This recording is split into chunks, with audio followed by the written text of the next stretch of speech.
निवडणुकीचे अर्ज भरण्याची प्रक्रिया सुरू आहे. आम्ही असं ऐकलं की शिंदे परिवाराचं आणि 9 या आकड्याचं खूप जवळचं नातं आहे आणि त्याच्यामुळं आज उमेदवारी अर्ज दाखल होण्याऐवजी 18 तारखेला होतोय. हे 9चं नातं आणि शिंदे परिवार काय भानगड आहे? मी गंभीरतापूर्वक प्रतिज्ञा करणारा आहे, त्यामुळे आम्ही याच्यावर विश्वास ठेवत नाही. पण प्रणितीने अचानकच त्यांनी 18 तारीख ठरवली, त्यामुळे 18 म्हणजे शिंदेजी महाराष्ट्रात आज तुमच्या पिढीतले शरद पवार आणि तुम्ही हे मीडियासाठी बातमीचं एक महत्त्वाचं स्रोत असतं आणि हे स्रोत तुम्ही प्रत्येक वेळी शिंदेंच्या आणि पवारांच्या मैत्रीनं त्याची सुरुवात होते. आता या निवडणुकीत महाराष्ट्रात ही मैत्री काय रंग आणणार आहे?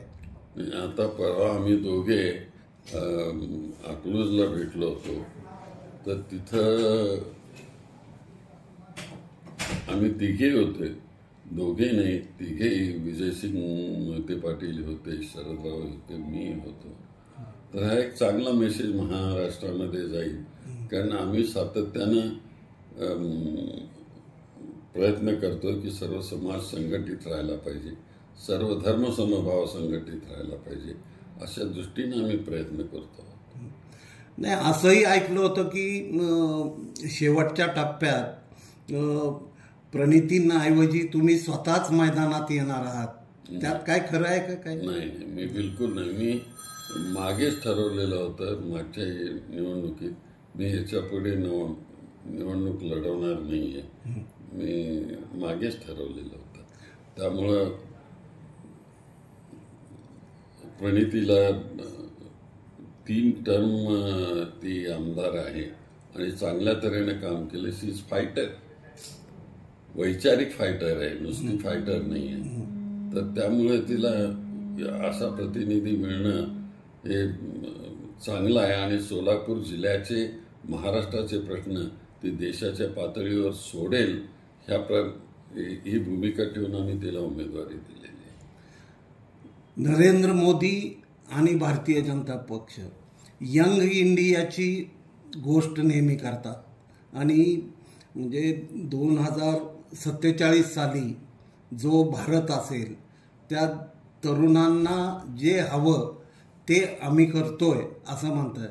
तर एकूणच अर्थशास्त्र, भारतीय जनता पक्ष आणि तुमच्या पक्षाशी आणि इंडिया आघाडीची वाटचाल, आपण अनुभवी आहात, तुमचं काय मत आहे एकूण? इंडिया आघाडीची वाटचाल ही अनुभवी लोकांची वाटचाल आहे. गेल्या जवळजवळ स्वातंत्र्य मिळाल्यानंतर आणि त्याच्याही अगोदरची पार्श्वभूमी असलेली अशा प्रकारची आघाडी आहे ही.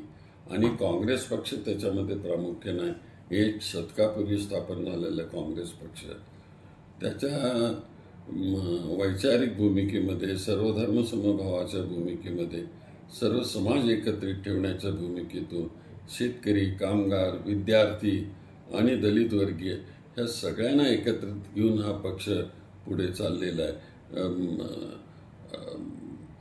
ह्या दुसऱ्या पक्षासारखं नुसतंच एका पक्षाला घेऊन, एक विचाराला घेऊन आम्ही चाललेलं नाही, सर्व समाजाला एकत्रित घेऊन चाललेलं आहे. इकडं बा, राज्यात आणि देशात राजकीय कुटुंब ही असं म्हणजे घरफोडीचं सगळीकडे चाललेलं असताना प्रणितीताई आणि शिंदे साहेब मात्र अतूट राहिले.